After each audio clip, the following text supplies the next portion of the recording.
We need peace, we choose freedom. We need peace, we choose freedom.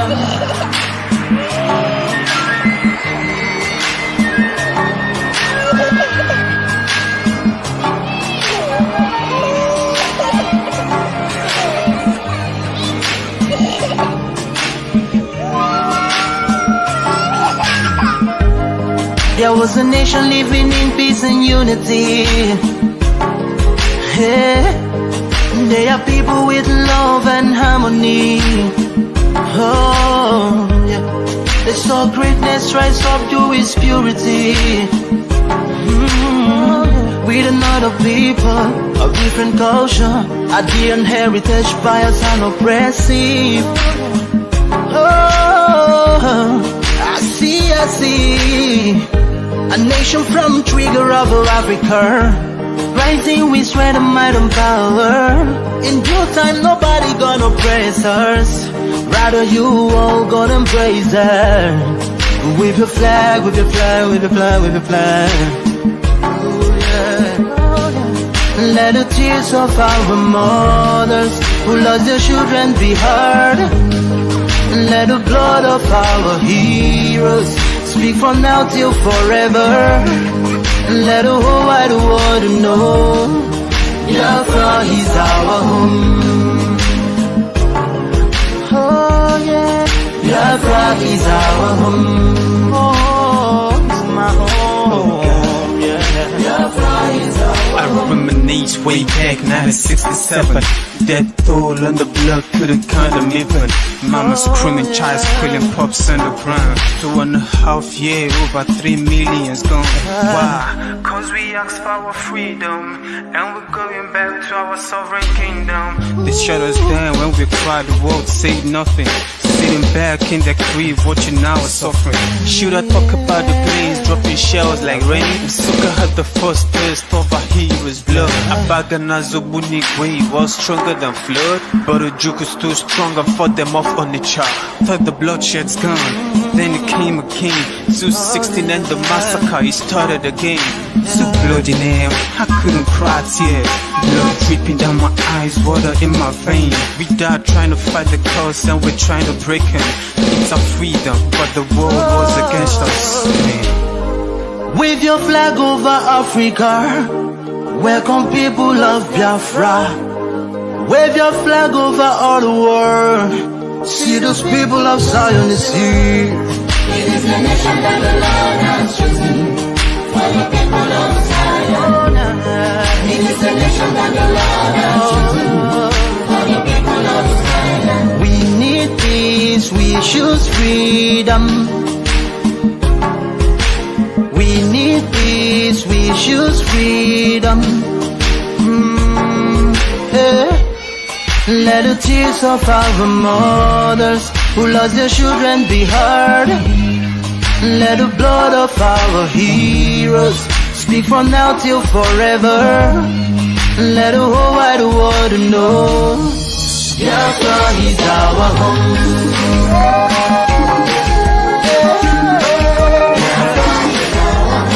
I see the rising sun from Africa.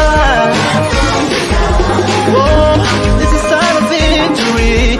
Oh, yeah. I see future in Africa. Oh, yeah. People of Biafra. See light shining on the world. Oh, yeah. What's that, marathon? We're not fighting each other. We know where we're going. We're going to get Biafra. There is nothing anybody can do about it. Absolutely nothing. Nothing. I need them to understand this. We've crossed the Rubicon, the point of no return. There is nothing anybody can do. If I'm alive, if I'm dead, if I'm wherever I may be, Biafra will come. If I'm dead, it's even better because it will come far more quicker. I can assure you. If Biafra is fighting for you, no one will touch your property. If you're fighting alone, you're bound to lose it. So Biafra is the best. We will become the 16th member country of ECOWAS. If Nigeria doesn't release those properties, then we'll take them to court and we'll get them back. Even twice the value. The Jews had investments all over the world. Most of the priceless artifacts and paintings belonged to many families in Germany. It was stolen by the Nazi Party.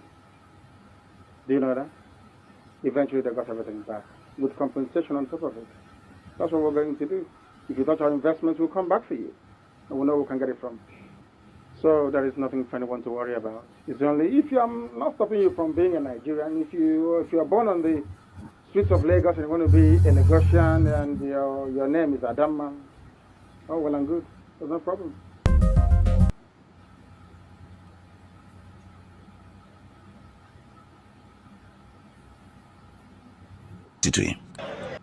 Onye si na akata anya ahụhụ ma ọ bụ na anyị fe arụsị anyị wee na-efe arụsị igwe were iwe gị na ọmụma gị wee bịa leta anyị ụmụ anyị wee na-anwụsị ụfọdụ nọ n'ụzọ ije ha anaghị alọta ụlọ ọzọ nne na nna wee na-ata ahụhụ wee na-ata ikikere eze nwaanyị konye ka ọ gaa ubi gaa rụọ ọrụ Fulani chiri ehi bata ebe ala gị n'iyi okwu ebepụ ya isi anyị bụ ka anyị kpọpụ onye nwe anyị n'ugwu Awụsa ahụ ejide anyị wee gbuo ihe ọ bụ anyị mara aka n'ime ha si maka ha gaa n'ihu elekwa ọdụ ụgbọ mmiri n'igwe ọcha bụ ememiri ọya nke dị na Kalaba otu aka ahụ anyị na-ala nsọ ebe Biafra bụ ndị kọstọm sokwenye anyị n'etiti anyị anọghị n'ime mmiri kama kọstọm juru ebe niile ha wee na-ata anyị ahụhụ anyị kwuo sịpụta anyị ka kpọchie anyị kwuo ekwa sịpụta anyị ka gbagbuo anyị onye nwe anyị na Chineke na nke bi n'igwe ọ bụ ụzọ dị anya ka isi na-ebu ndị iro anyị n'anya wee karịa ndị nke gị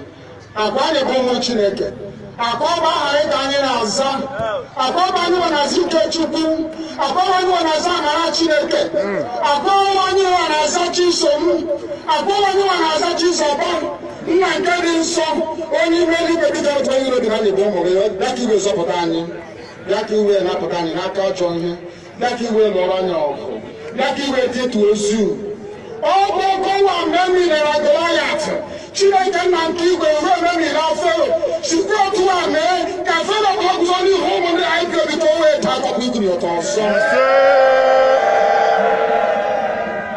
ị ga na-edu anyị n'ụzọ niile nke ezi omume ọ bụla adịghị na anyị na-aga ndagwurugwu onyinye ọnwụ ọ bụ nwa bụ ekekere n'igwe n'ụwa onye ọbụla kere gị n'oge malite n'oge ọgwụgwụ kama anyị onwe anyị gwa anọkpa ahụ ofu ụbọchị anyị ga-anwụ n'ezie kama mara akọ na okwu gị na-anọgide ego mgbe ebighị ebi ọ bụ ya mere anyị ji were gị n'anya isi anyị wee na-asị nna nke dị nsọ bịa ka iwe gosi anyị Biafra na ndụ na-abụghị n'ọnwụ bịa ka iwe mee ka ebe gị na amara gị wee kpuchiri anyị ka uwe bịa ka iwe zọpụta ndị nke gị bịa ka iwe mee ka Biafra wee bịa ka anyị na-ewetụta na nsọpụrụ na ịja mma site n'aha gị onye bụ Chineke abịa ma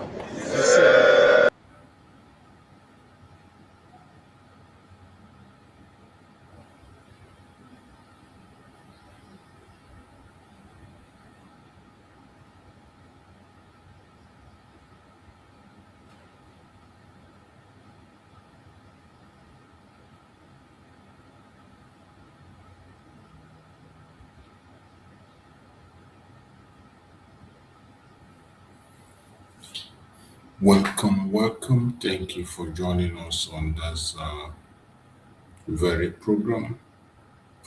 I appreciate everyone that has connected, wherever you are connected from. Please like and share the program to all on the platform. Share to family and friends. Share to your neighbors. Invite someone to join us on this very broadcast. We are not going to take much of your time. We are going to do it as quick as possible to preach the gospel, which we have been mandated to preach. So I urge you to kindly like and share to other platforms. Share to family and friends. Share to everyone that is close to you to join us on this very Sunday sermon. As you all know, the troubles that we are facing as Biafrans is still there. The problem and troubles are increasing every day. And we will not pretend they are not there. The problem is there, and we will continue to encourage every Biafrans to stand strong. Do not be distracted. No matter what you hear, no matter what you see, do not be distracted. I urge you in the name of Chukwu Okike to stay strong. No matter what happens, no matter the circumstances, we must continue to support our leaders, those who have made the ultimate sacrifice for us, those who are in the front line there for us, putting their own life on the line. We must continue to appreciate them. We must continue to remember them.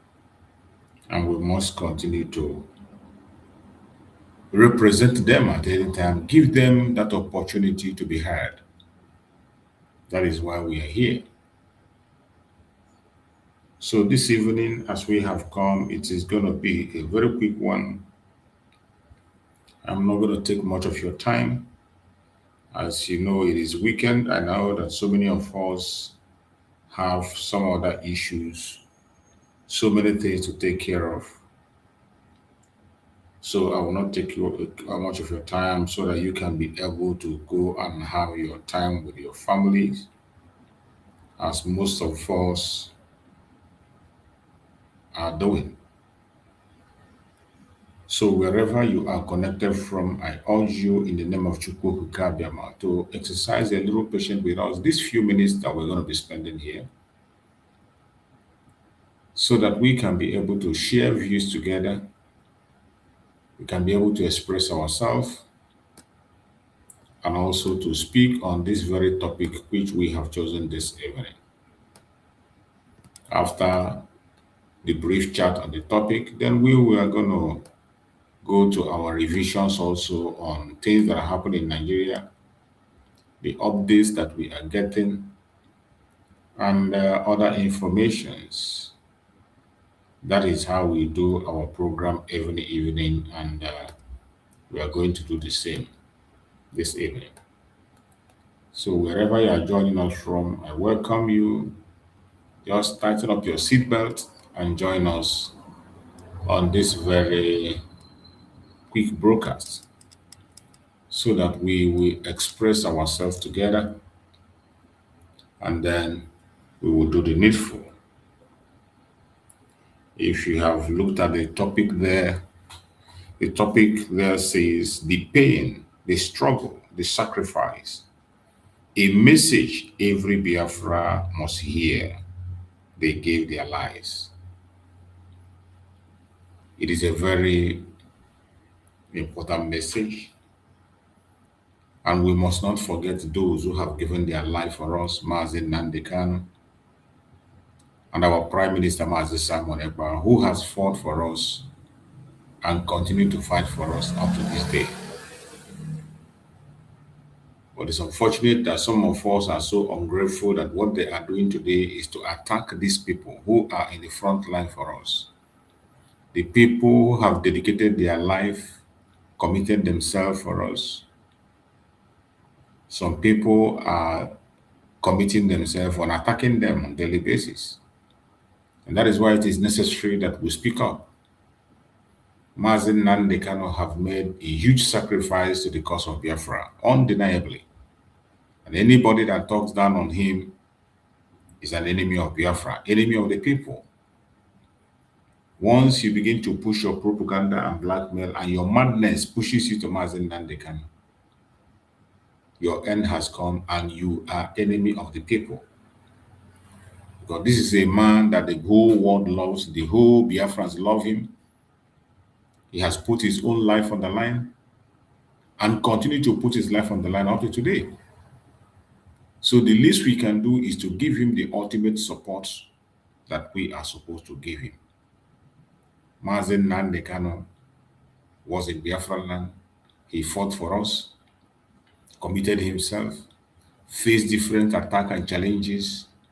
His home was invaded. He narrowly escaped death. And today, he's serving a life sentence.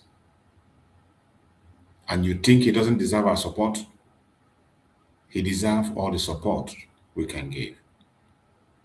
Only a wicked man that will still have the guts to talk down on Mazen Nnamdi Kanu today, after all the suffering that he has gone through for us, after all that he has gone through for all of us, gone through pain, gone through so many insults, gone through so many attacks, just because of you and I. The least we can do today is to defend him in his absence. When you see some idiot coming out to insult him and attack him, don't be silent. Use your own platform to promote Mazen Nnamdi Kanu, promote Mazen Simon Ekpa. These men have paid their dues for you to be free. This man has given everything just for you to be free. So it is an abomination for you today, instead of fighting to defend their cause or protect them, you are the one fighting them. It is a shame. This is what we see, but it is a very big shame. Very big shame. So my fellow Biafrans, this is not just another message. It is just another broadcast, very brief one this evening. Tonight, it's a moment of truth, a moment of reflection, a moment of decision. Because what we are about to discuss is not comfortable. It is not easy, but necessary. We always say it's necessary. Freedom is a word many people love to say. We want to be free, we want to be free. But very few understands, because freedom is not cheap. Freedom is not given. Freedom is paid for. Freedom is paid for. Somebody has to pay for freedom. And that is what Mazen Nnamdi Kanu and Mazen Simon Ekpa is doing today. And every generation must decide, are we worthy of the sacrifice made before us? Are we worthy of the sacrifice that Mazen Nnamdi Kanu and Mazen Simon Ekpa is making? Are we worthy of the sacrifice they are making for us? That is the question I ask when I see people on platform today, what they are doing. Today we speak about sacrifice. Not theory, not slogan. Real sacrifice, that's what we're talking about, real sacrifice. The kind that cost everything. We speak of men who gave up comfort, who gave up safety. A man who gave up their own peace so that a people may have future. That is what we are talking about, sacrifice. Mazen Nnamdi Kanu, his sacrifice is overwhelming. A man who stood before the world and spoke when others were afraid. A man who faced persecution, detention, and isolation, yet refused to be silent. That is the man we are talking about. We must not forget him. We must continue to rally around him, Mazen Nnamdi Kanu. He deserves our support.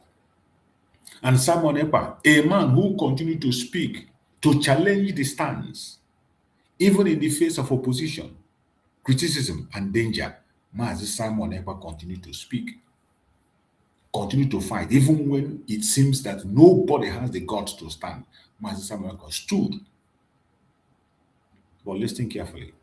This message is not about them alone. No. This message is about you also. It's about you. Yes.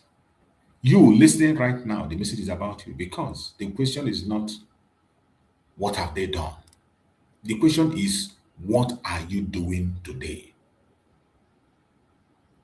You that is watching this program, what are you doing today? What are you doing? That is the question. What are you doing?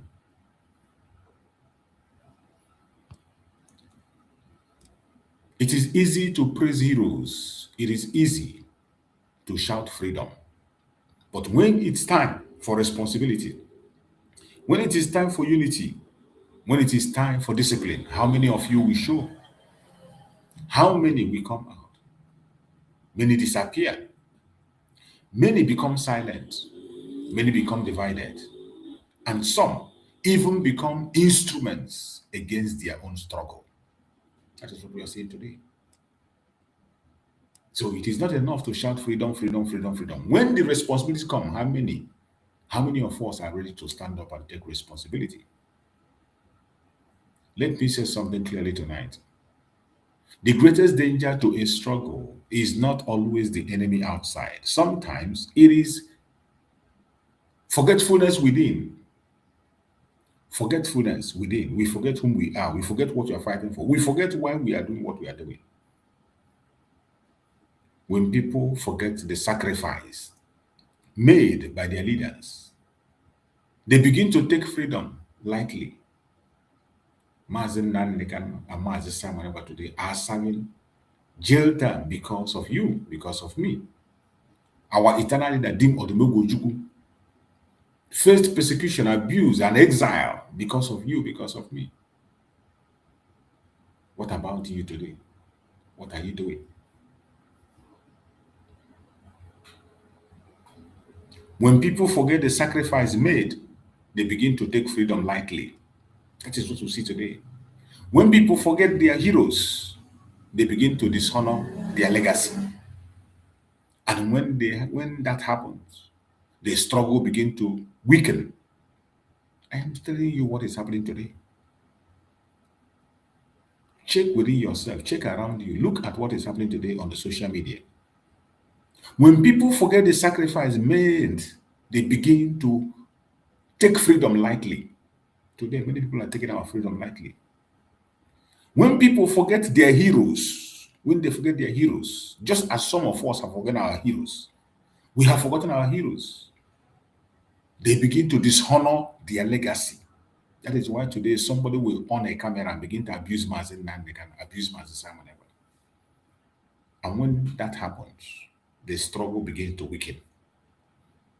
Some of us are lying to ourselves. But if you are truthful to yourself, you will know that our struggle is weakening every day. And we are the one weakening it. Nobody outside is there. It is we are weakening it. Biafrans. If there is one thing we must understand tonight, it is this. A divided people can never be free. Division is a weapon used against us. Disunity is a strategy used to weaken us. But unity is our strength. Unity is our power. Unity is our survival. Always remember that. History is watching this generation. The future will question. They will ask. When it mattered most, where were you? The future will ask. When it matters most, where were you? Did you stand or did you stay silent? Did you protect the legacy or did you allow it to fade?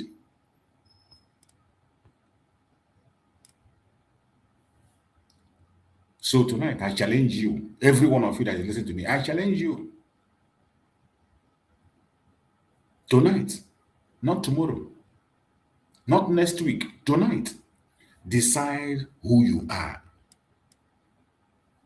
Are you a spectator or a participant?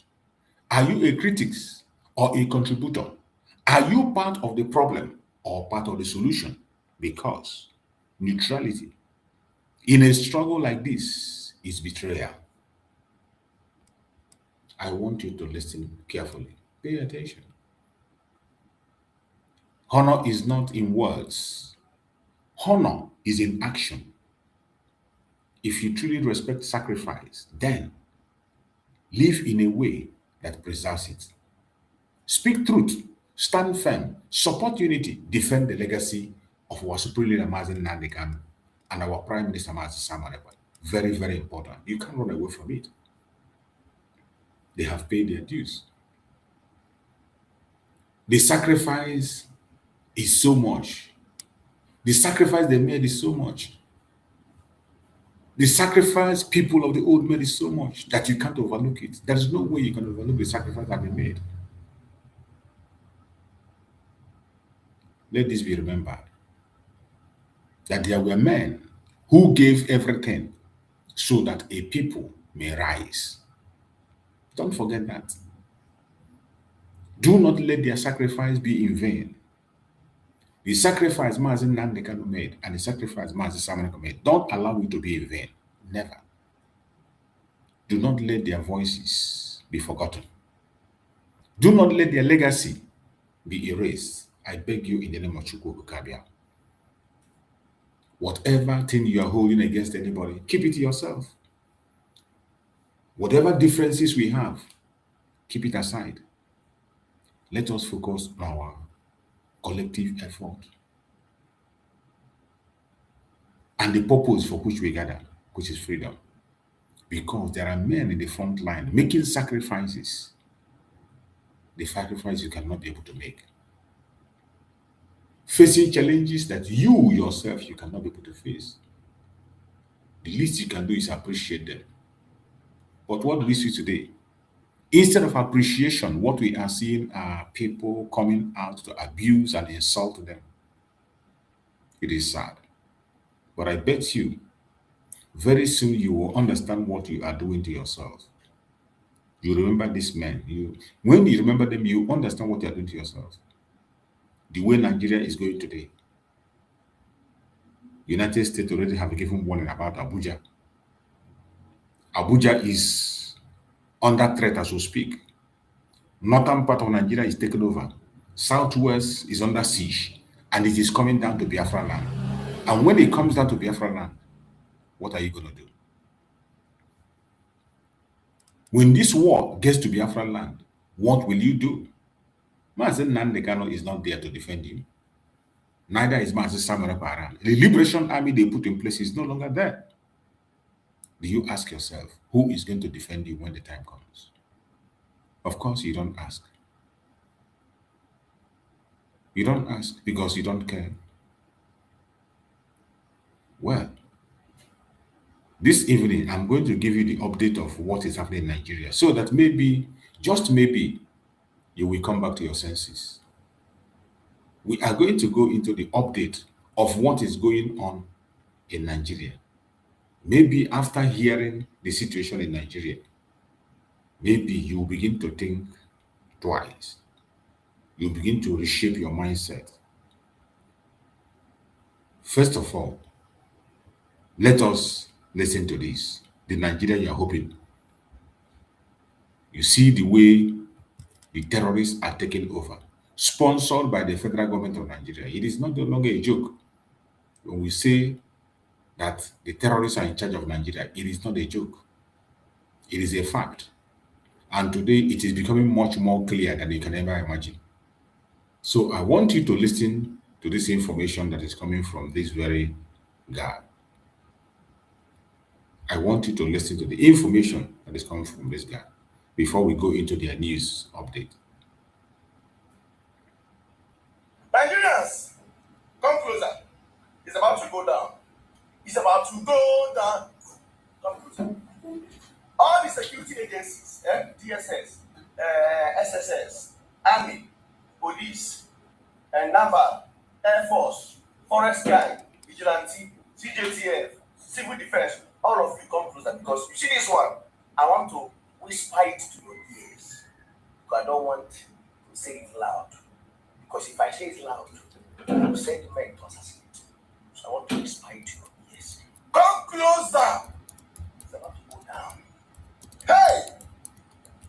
As it stands right now, as it stands now, you see, I feel pity for all the whole security agencies in this country. I swear to God. As it stands now, I feel pity for all of you.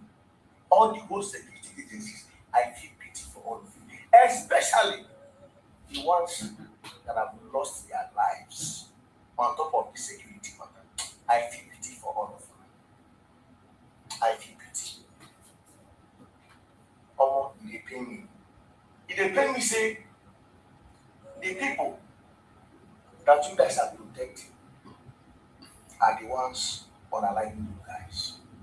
The people that you guys are protecting are the ones unaliving you guys. Guys, when I get on my hand here, what I have on this my palm, if I blow am, if I whistle it out, I know that they will send people to assassinate him. The only option they have is just to assassinate him or kidnap him, make it look like a kidnap case from there, goof him. Because if they arrest me, that one will be better. And they cannot assassinate me like when they are, on the hand, because if they arrest me, people don't say English and Arabic have been arrested. So that's a safe landing for me.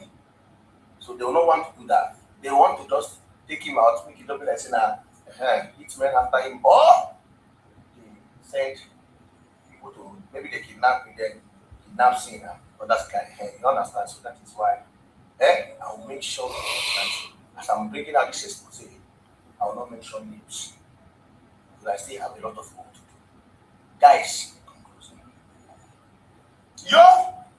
so on the 7th of April 2026, 7th of April on Tuesday, a certain local government chairman in this north, a certain local government chairman in a certain state held a meeting with all the bandit leaders of that state. He held a meeting with them on the instruction of it was the governor that he was just presenting the governor. The governor tell us to make it go. And the meeting was that these people should prepare their passports, that they will be going for Hajj in Saudi Arabia, the forthcoming Hajj. Nigeria, what I'm telling you is nothing but the truth. I swear on top of my life, on the 7th on Tuesday, I have it here. It's here. This is my phone. I will transfer before they crash. Again, just the same way they crash the other one. See how this is they pay me. So, and a lot of you guys there have been working all your life. I believe that a lot of you guys are policemen, military, like GSS, a lot of you guys want to go to Saudi Arabia. But you guys have not saved enough to go there. But now, the governor is sending the people that are unaliving the police, unaliving innocent Nigerians to go there. To go for Hajj in Saudi Arabia. I don't have fact. Hey! Oh, the Lord! Nigeria, you don't go! Nigeria, put it down. Nigeria, you don't go. You know the story, guys. You know the story. And behind that, English and Haji. I did active. Then I go transfer this data here. I go transfer here before they crashes. I get on for pocket. Did you hear that? Boko Haram are going for Hajj in Saudi Arabia. A governor is sponsoring Boko Haram members in the name of repentant Boko Haram to Hajj. You can imagine. I hope the Saudi Arabian government will hear this. Of course, are they not part of it? Somehow they are still part of it. But you can imagine the audacity that a governor is sponsoring Boko Haram to go for Hajj in Saudi Arabia. And some of you still are still there talking about the election, talking about one Nigeria. Governor is sponsoring Boko Haram members to Saudi Arabia.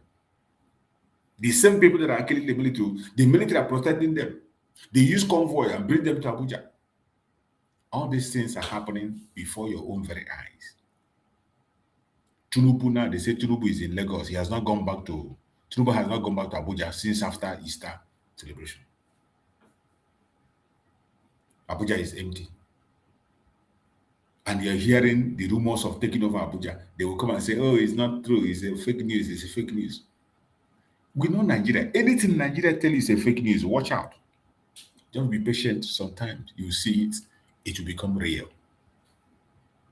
This is the situation of the zoological republic called Nigeria. Now we go to their media also. We still go back to their media so that you can hear what is going on in their media. the kind of thing that is happening in Nigerian media. I want you to pay attention and listen.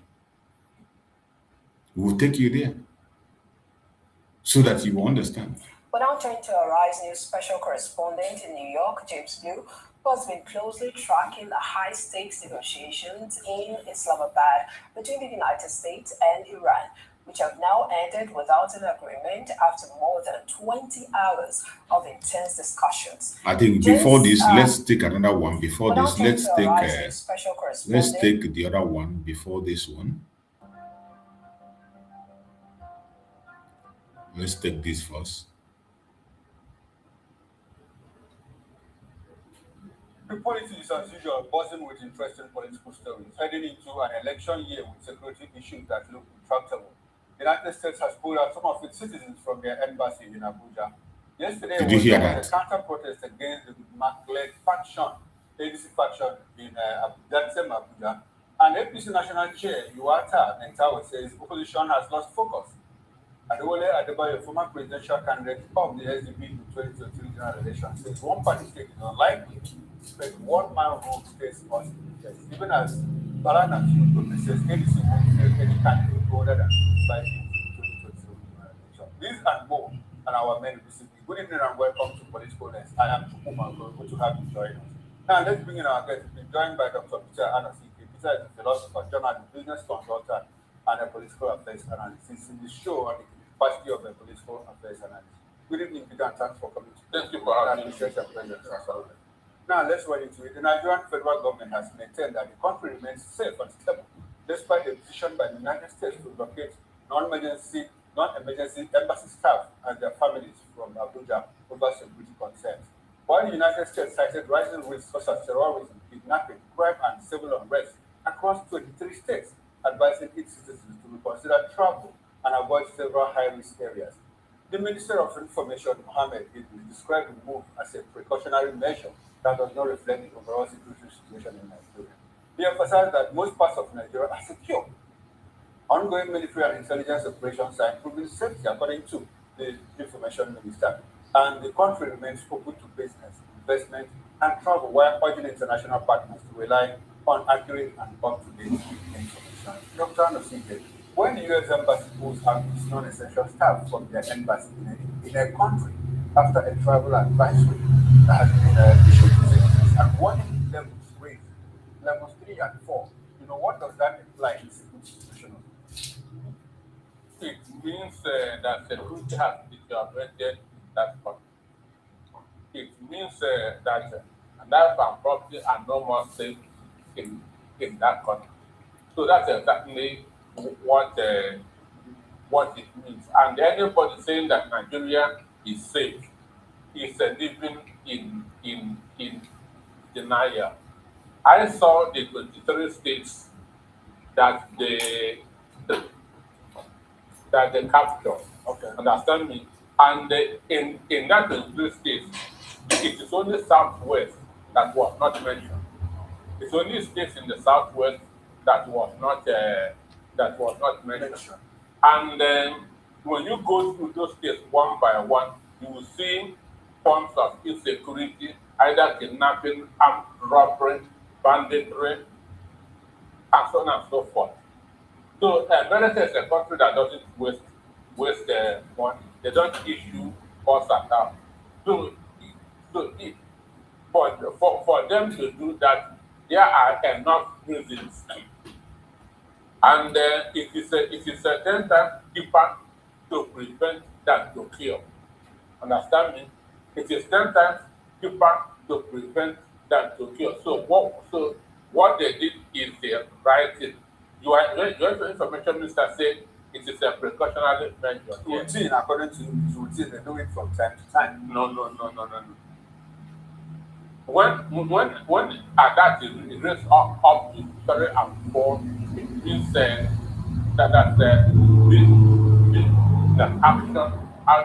action must be taken. They are always proactive. So they did the right thing.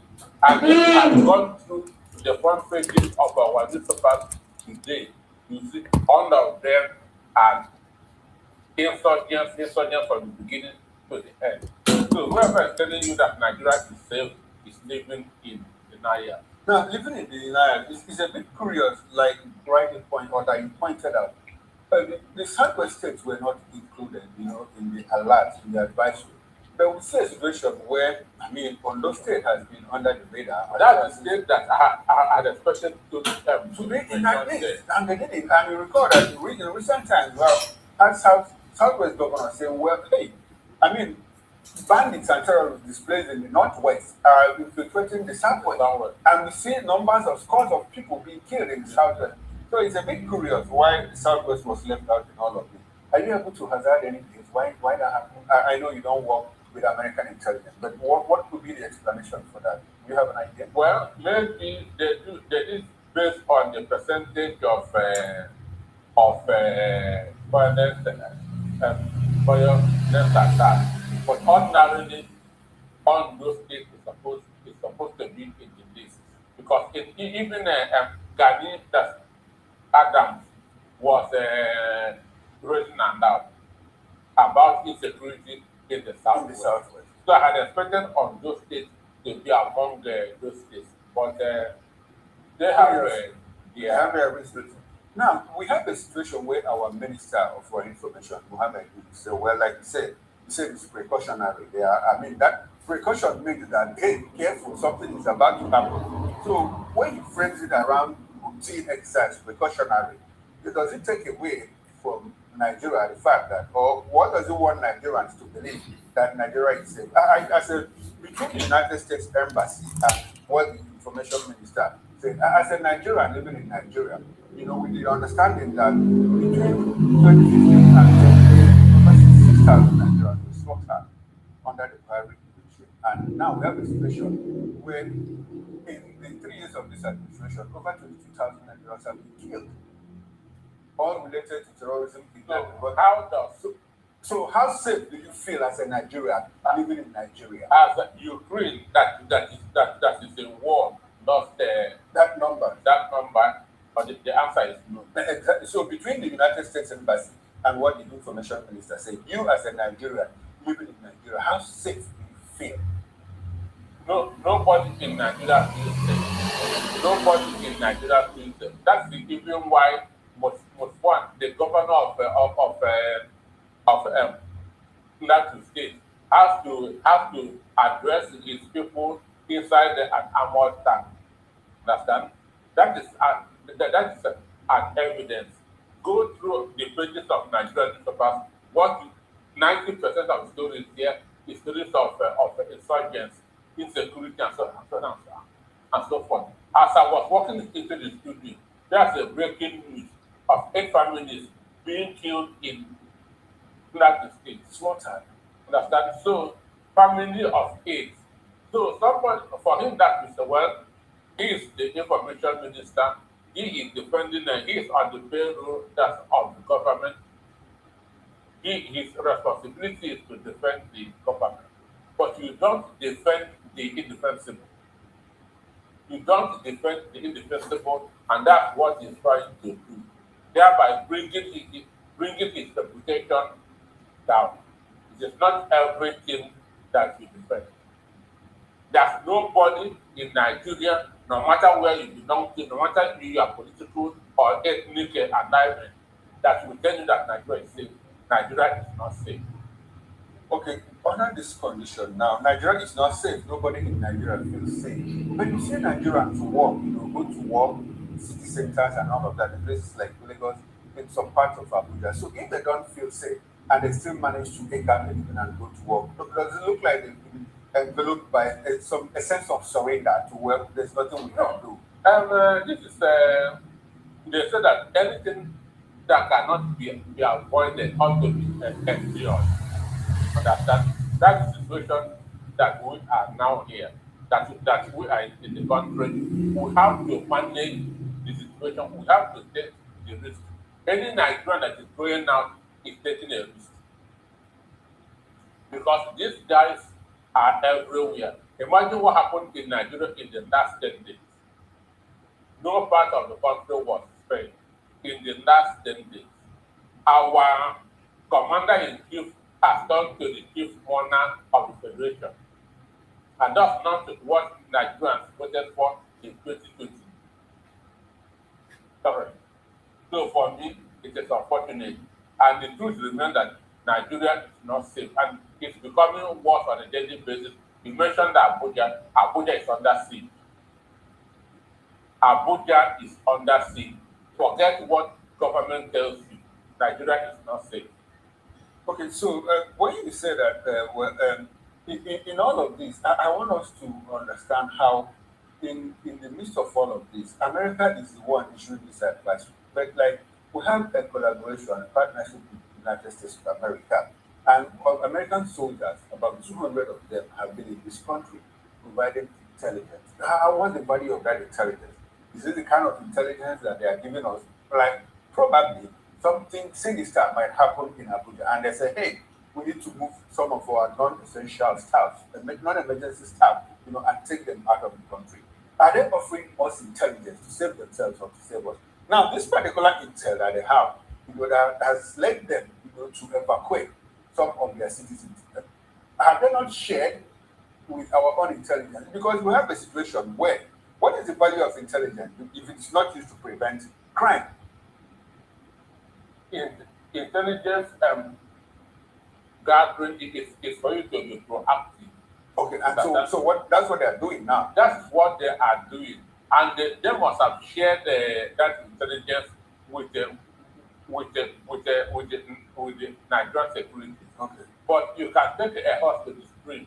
You cannot force it to drink. Apparently, what that suggests is that the threat that led to that advisory, still exists. So it's not been decimated. It's not been neutralized. No. So essentially, does it look like America will say, well, since we are giving you this information and you are not doing anything with it, let us protect our own citizens. So how responsible is this government? Responsibility is their... I mean responsive to, like, we have threats. I know, but when a government sees everything sees criticism as trying to pull them down, this advice as coming from the opposition, understand? It is only them that is right. Whatever anybody else said is wrong. That's why your Minister of Information is countering what America said, and now saying that Nigeria is safe. If Nigeria is safe, let him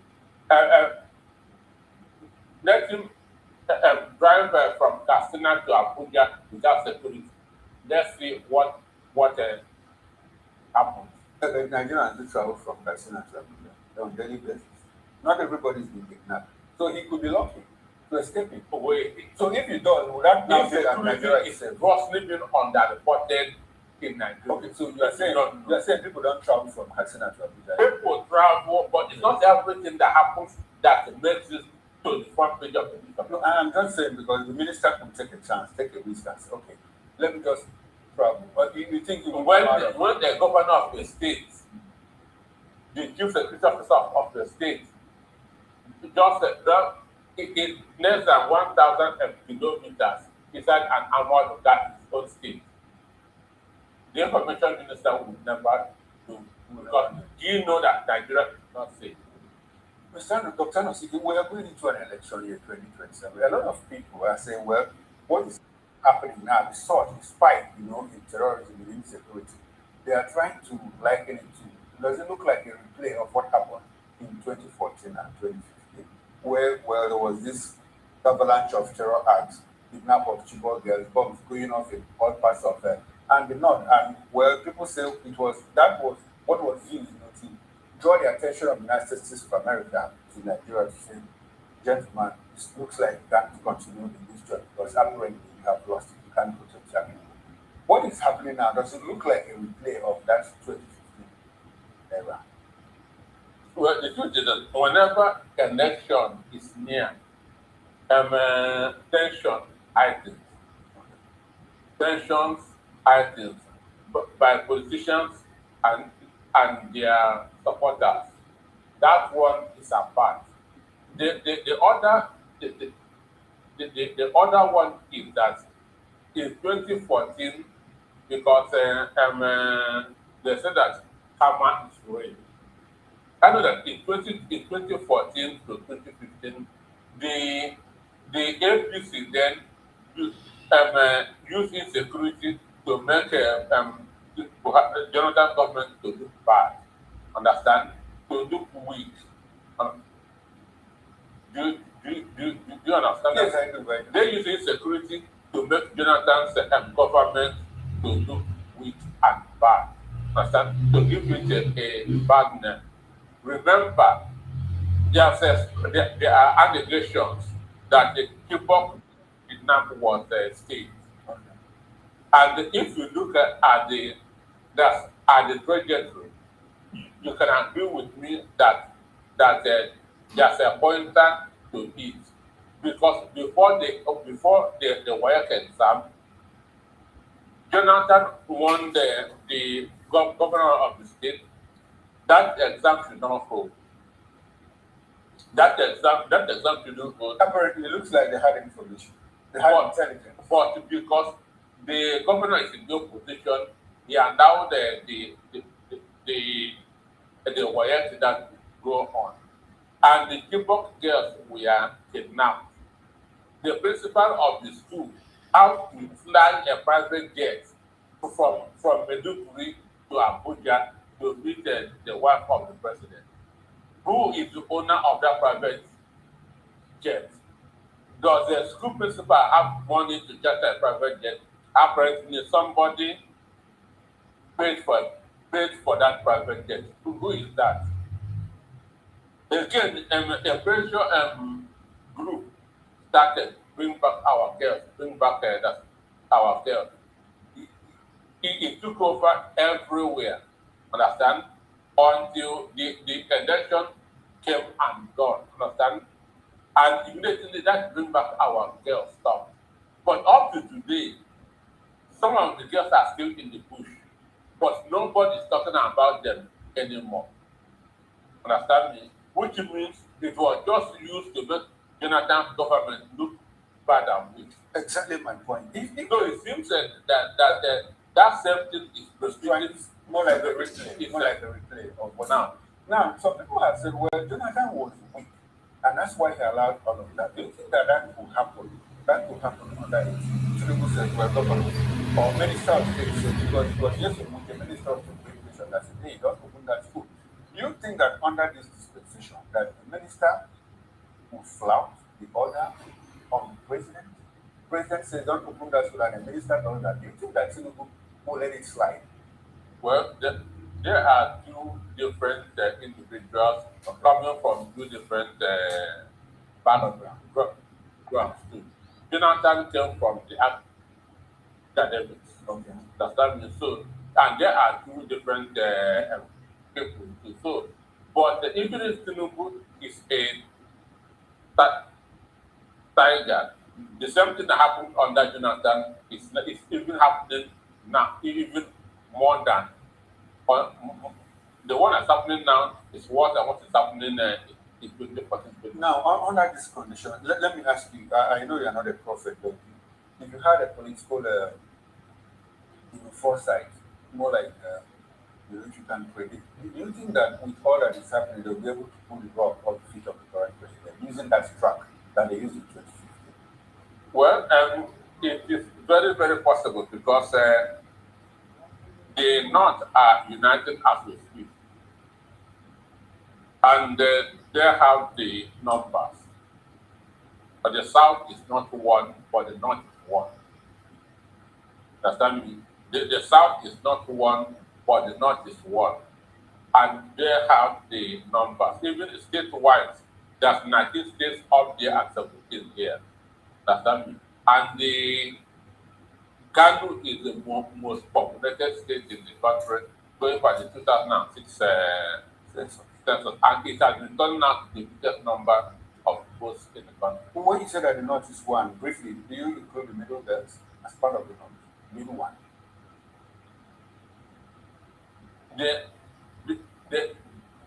That one North comes when their interest is being jeopardized. Perception or reality? Because It's a reality. It's a reality. It's a reality. Okay, but APC lost in most states of the Middle Belt, not Central, in 2023. Did they vote as one? I'm not sure they did. In which year? 2023. 2023 was a different election. It was a different election. Yes. When you say different election, what do you mean? There was nothing at stake. There was a breath of fresh air, understand me? Somebody new that entered it and changed the status. Exactly my point. At that point, was the North one because it looks like Tinubu won in the North, but not wholesome. He won in the North because Buhari was still there. Okay. And at that point in time, Buhari was the most influential politician in the North. But yes, I understand the North sometimes, acts as one, but I do understand that in 2023, there was something broke into that unity. People became and then the status quo. Okay, now talking about politics, let's get into politics. Let's leave it so we can get into politics proper. Now, protesters in Abuja yesterday staged a counter demonstration against the rival faction of the ADC. You recall that the Big Mac group held their own protest on Tuesday, and that was on Wednesday. Then yesterday we saw another group led by Bala Nafi, stage a counter protest and say, hey, and whatever you do, make sure you don't recognize that the Big Mac group because we are the authentic people. So how do you react to this development? Protest against a protest, or was it just protest against a protest, or is it something like some people feel serious and others just showing a nuisance value. In the Wednesday protest, we saw a vice president, we saw a governor, former vice president, we saw a governor who was there yesterday. Why you must take them serious? Who was there yesterday? Even for the optics. Now, who was there? The people that were there are the people that that went to court, filed a suit, and INEC is acting on the judgment they received. And you think it's ordinary nuisance value? They are just hooligans coming to INEC to make that unnecessary. No. Excuse me. Do you know what would have happened if Nigeria police has their gas or handled the Okay, they did it. What do you think will have happened? It would have attracted world media that the former Nigeria vice president is being manhandled. Okay. And so what will happen after that? What will happen after that? The world will mark excellence for Tinubu's administration. They have always been marking. So what do you think will be the implication of that? Okay, you think because Atiku Abubakar was there, the former Senate President, P2P, Amechi, former governors and ministers, you think because of their presence that the police... Police has to behave. Okay, police has to behave. Before we talk about no matter how privileged minded somebody is, even if he is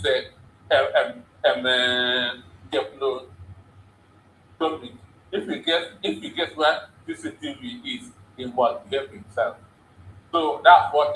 Before we talk about the involvement of those big heads, eggheads, in that protest, talking about the Wednesday protest, I want us to define the nuisance value from the Bala.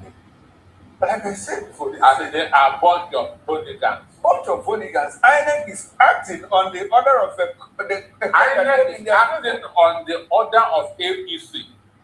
INEC is acting on the order of APC because APC has become jittery. Okay. APC has become jittery. APC has realized that the ground is shifting. Before, they thought that the starting governors will give them victims. But they have seen now that the equation has changed. The narrative has changed. They see themselves losing power. So the only thing they can do is to try to use INEC and God. So who is pushing this narrative? APC. What is their tool? What is their tool? The tool they are using to push INEC and the court. INEC and the Yes, Wike has told you that they control the courts. Peter, this is my point. Now, Nnamdi Bala, I want us to expand this discussion. Nnamdi Bala went to court and said, don't recognize the big man. I am the executive national chairman of the party after Ralph. What they did is illegal. The handover is illegal. And he attended that handover. That is not the point. The point He attended that we handover. are not discussing the What you don't believe, you should not go there. we are not discussing the merits of the suit. What we are discussing is that based on that, INEC say the big man, we can't recognize. In fact, they remove his name and the name of Ralph Arebishala and say, Nnamdi Bala, we don't recognize you either. So at the moment, Why didn't they do that in the case between yes or you are coming back? You are still yes or coming Wike? back. I want to show you that INEC is biased. INEC is working for APC. That's my argument. And INEC is working. INEC is working for APC. Put me anywhere using the court because they are different. The court didn't just wake up and do that. Because excuse me, in the last 4 months, have you heard that name? Nafi. In the last 4 months. Yes, When? Last year. I say in the last 4 months. Okay. This April. From January to this April, that's 4 months. Have you heard that name? You have brought us to the point that I wanted us to. That's to show you that APC went and resurrected this man. Come and start this case over again. And you describe him as nuisance. So that we can use it to disqualify them. No, you describe him as nuisance. So that nuisance is working in favor of somebody. Would you still describe him as nuisance? As he's a hooligan. Gentlemen, let's go on a short break. We'll be right back. Please stay with us. House of Assembly. This is a question we should ask ourselves. How did he suddenly become so important that he should be guarded? No, that is what the former. How can any reasonable person give them 10% in this? The answer is no.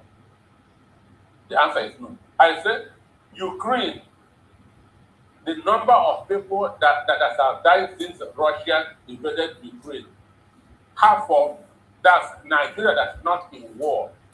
Far more people have died in Nigeria more than Ukraine. And somebody swore to protect lives and properties in the country. No security, no food, no electricity. So what is their manifesto? Understand? What can they tell me what one thing that they have done right in this country? You know, when you ask apologies of the FBC, the moment you ask them what have you done, they are quick to point out net fund. They say, well, we rolled out net fund. There's tax reforms, we will remove fuel subsidy. You don't believe in those things. Are they not working? What are the implications of those things? What is the implication of removal of subsidy? Has it made the life of Nigerian people better? They say governors are getting more money. Excuse me. Has I'm not saying, I'm telling you what they say. that governors Are getting more money.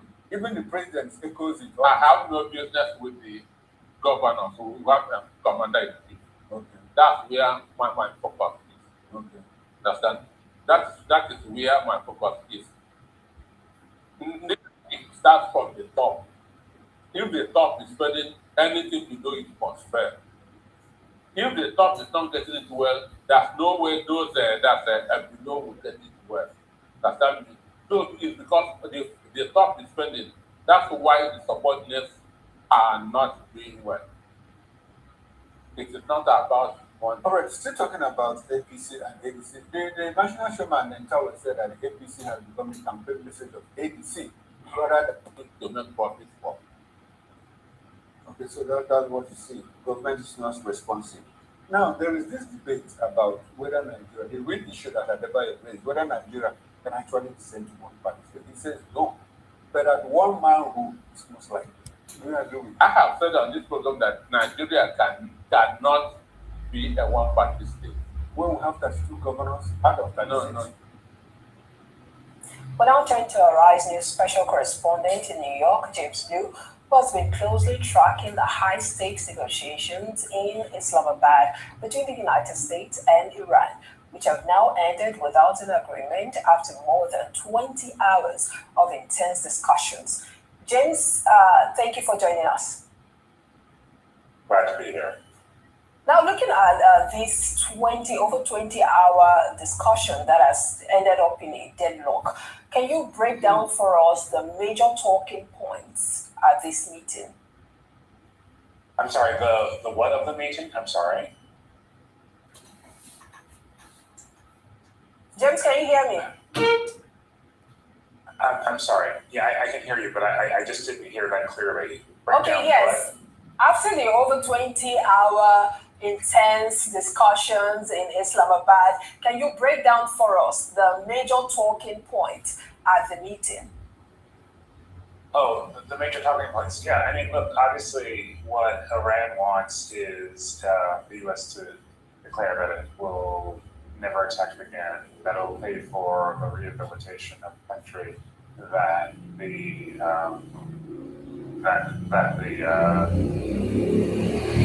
assets that it holds would be released and free and clear. And it's just very clear that the U.S. just was not willing to go that far. At the end of the day, Iran, because it is a member of the Nuclear Non-Proliferation Treaty, wants to have the ability to enrich uranium within its own country. And the U.S. just doesn't want that to happen. And so I think that is probably the major sticking point. And that is what is sort of driving the inability to reach an agreement.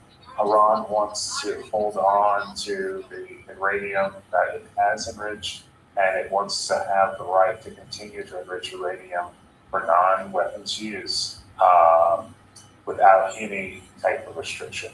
And that's really the sticking point. Indeed, James. Now, could negotiations continue since no deal has been reached in Islamabad?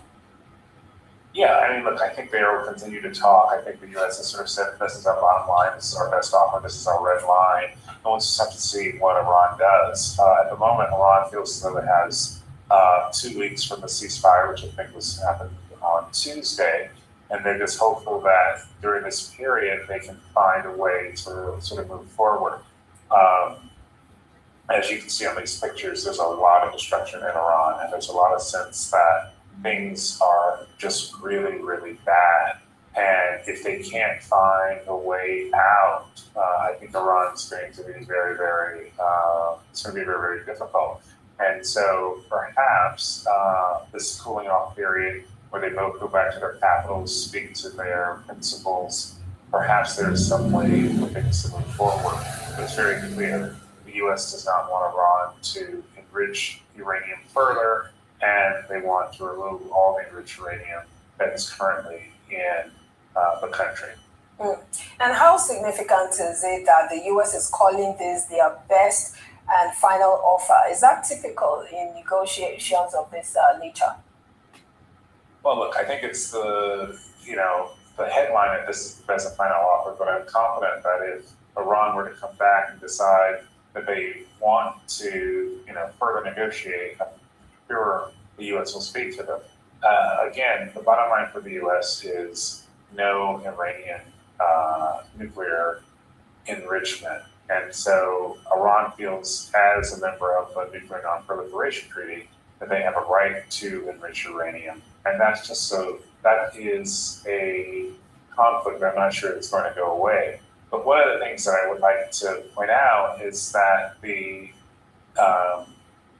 former Iran nuclear deal that was negotiated during the Obama administration, that took 2 years to negotiate.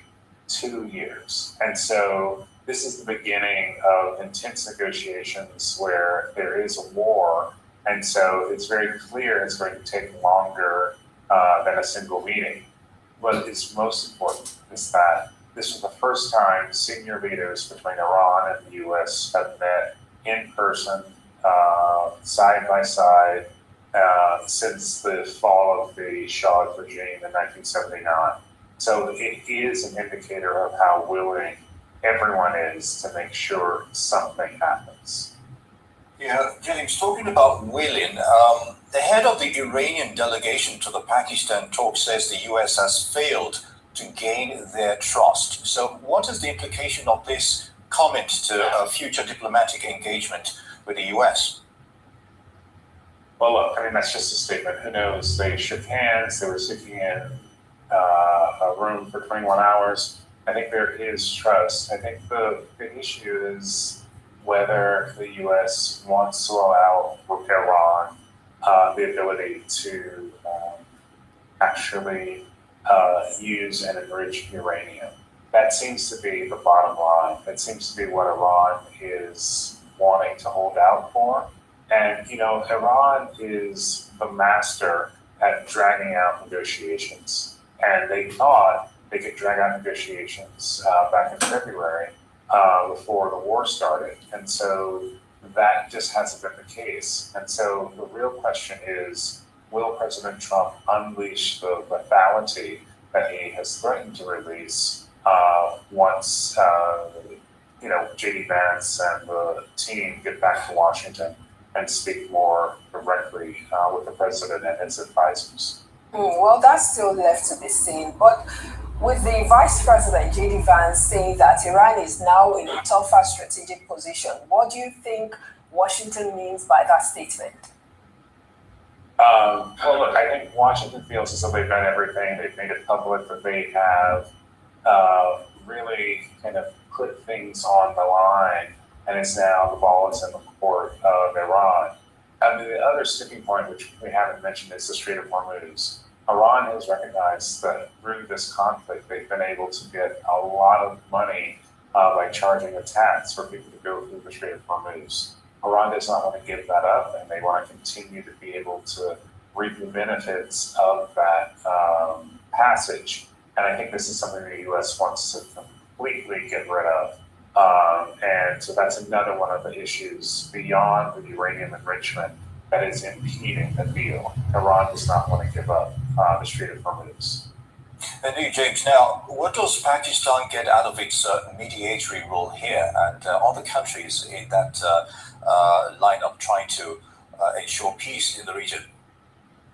Well, I think what Pakistan done is that they're now sort of a place where, you know, peace talks are held. They're now a partner with the United States and with Iran. And most importantly, China, which is one of Pakistan's biggest backers, was really happy for these talks to happen in Pakistan. This raises the profile of Pakistan because they are now seen as a world player, and that they can sort of actually operate in such a high level. And it really sort of makes it a place where world leaders can come and try to get things solved. Unfortunately, there is no deal, but it does sort of put Pakistan at the top of the heap. And how do you think U.S. allies would react to this breakdown, especially looking at the fact that there is no headway as we speak? What does this deadlock mean, especially when it comes to global non-proliferation efforts? Well, look, I think the allies are clearly going to be disappointed, as everyone is. And, you know, the allies who depend on goods from the Strait of Hormuz are particularly disappointed. And so I think what is going to happen is that the U.S. is going to come back and try to figure out what next steps are. Clearly, it cannot do much during this ceasefire period. But when the ceasefire ends 2 weeks from last Tuesday, it'll be very interesting to see what the U.S. feels at this moment that they can take action. I'm confident that the allies are going to lobby, the allies are going to ask, is there any way we can get a deal? Because the allies are hurting, and they really want the oil to start moving again. Indeed, many thanks for your analysis on the Iran-US peace talks. James Liu there, Arise Special Correspondent, it's good to have you.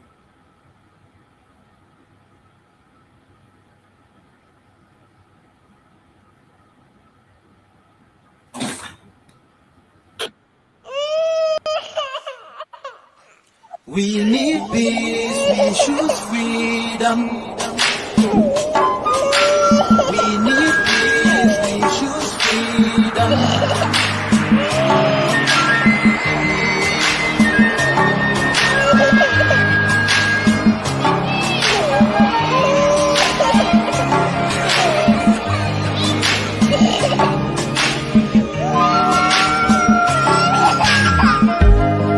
there was a nation living in peace and unity. Yeah. They are people with love and harmony. Oh, yeah. They saw greatness rise up to its purity. With another people of different culture, a different heritage, bias and oppressive.